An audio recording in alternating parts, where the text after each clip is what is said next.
Thank you for joining me for this tutorial focused on managing users in the ArtelWare application. I have a lot of great information to share with you, so let's go ahead and get started. Before we begin exploring how to manage users in ArtelWare, there are a couple of important items to note. This tutorial outlines the user management for an ArtelWare installation that does not have the Windows Active Directory function enabled. If you are using the Windows Active Directory feature, please consult with your IT team for all user management.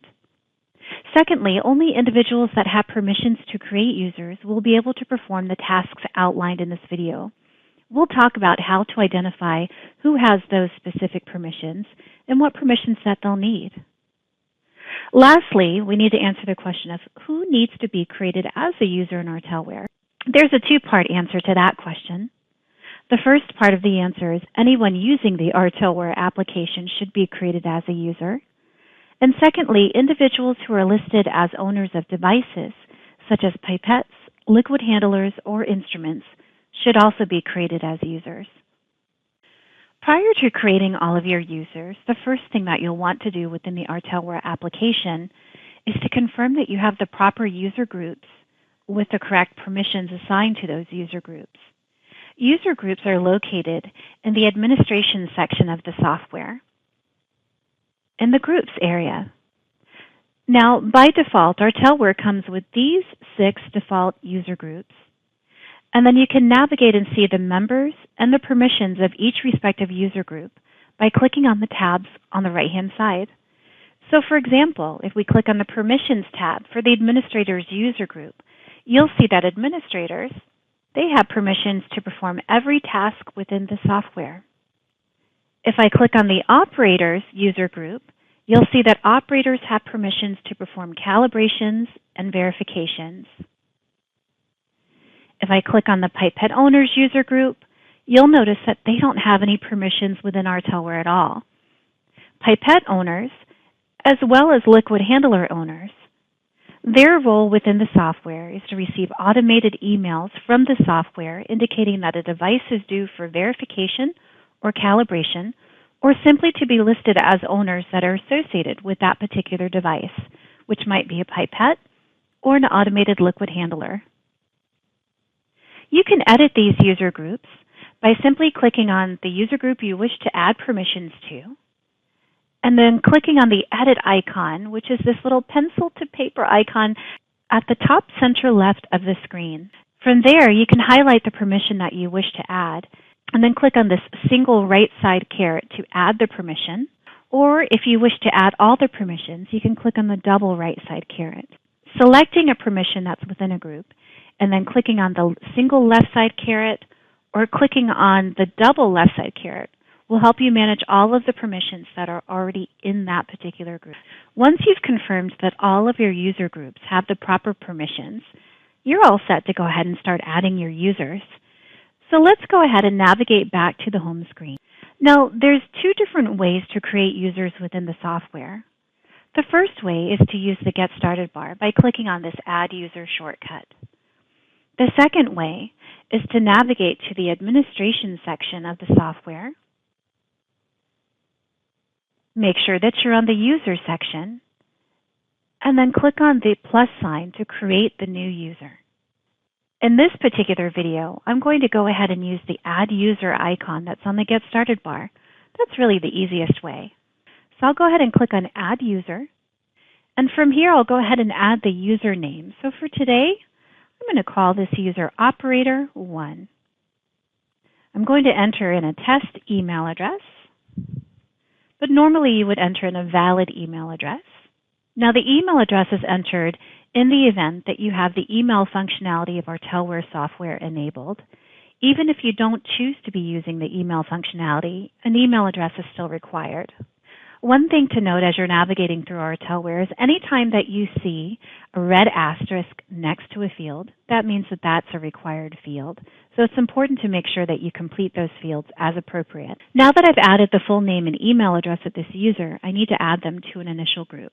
I'll click on the group drop-down and select the operators group in this case, as this is Operator 1. Next, what I'll need to do is enter the username that I want this user to use when they're logging into the software. You'll notice that there's a box that says account already exists on database server. That's reserved for when you're transferring the ArtelWare application from one computer to another. And in this case, it's not applicable because this user doesn't exist yet. The next thing that the software wants us to do is enter the password. So I'll go ahead and enter a temporary password because when this user goes to log in a little bit later on, they'll be asked to change that temporary password to a more permanent password that they'd like to use. I can click on the I icon to reveal the temporary password that I've assigned.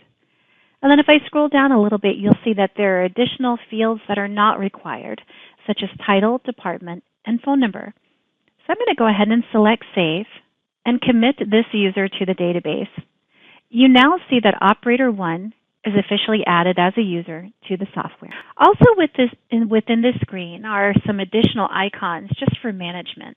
There's a filtering icon, a refresh icon, a clone icon, and then over to the far right, there's a deactivate icon as well as another refresh icon. And so that refresh icon that you see over in the far right just refreshes the screen for this specific user. Let's say that you wanted to clone a couple of users. So I want to clone a user based on Operator 1, which is this user that I just created. So I'll go ahead and make sure that Operator 1 is selected, and I'll select the clone icon. And from there, I'll go ahead and make the edits to the screen that I want.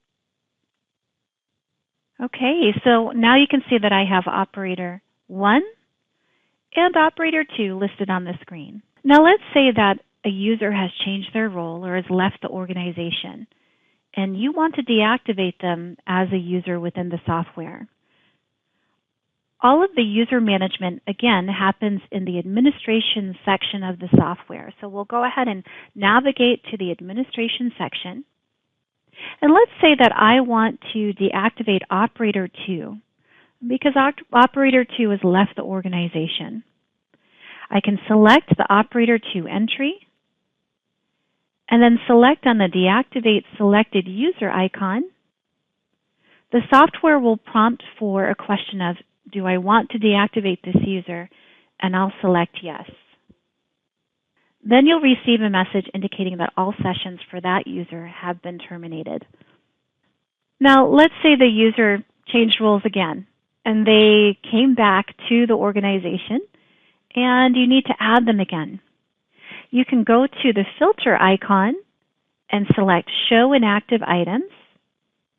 You can select the inactive user, and then you can click on this Activate Selected User icon to reactivate them.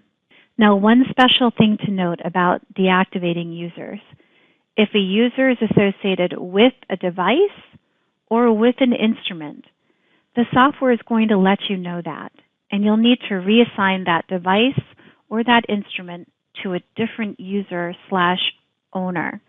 So let's take a look and see what that might look like.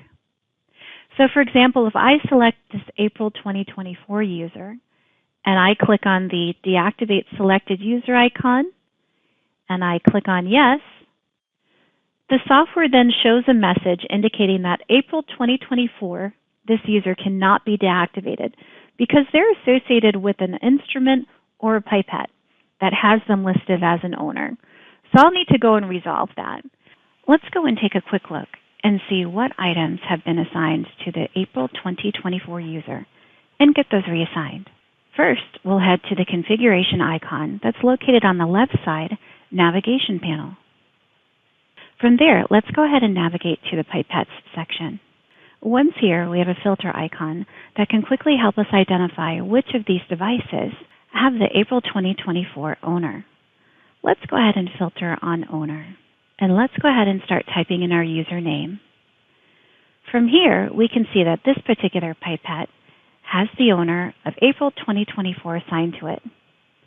Let's go ahead and click on the edit icon, and let's go ahead and click on the ellipsis, and let's assign a new owner. From here, let's go ahead and navigate to the instrument screen, and click on the filter icon, and let's go ahead and search for that April user. We can see that this PCS instrument has that April 2024 user listed as their owner. Let's go ahead and edit this instrument entry. Click on the ellipsis, and let's reassign this instrument to a different owner, and we'll click Save. We'll go ahead and click on this Remove Filter icon, so that way we can see our entire instruments list. Last but not least, if you're using the MBS system, you'll also want to check the Liquid Handlers list. Yet again, click on the filter, search for the April owner, and we can see that there are not any entries that are attached to that April 2024 user. Let's go ahead and clear the filter. So I wanted to make sure that if you see that message, that means that you need to go to your device or instruments list and search for instruments or devices that this user might be associated with and reassign different owners to those devices. And then you'll be able to deactivate that user. Okay, that concludes our brief tutorial. Do you have additional questions? Please contact us at 1-800-225-4034 option 3 or at support@aicompanies.com. Thank you.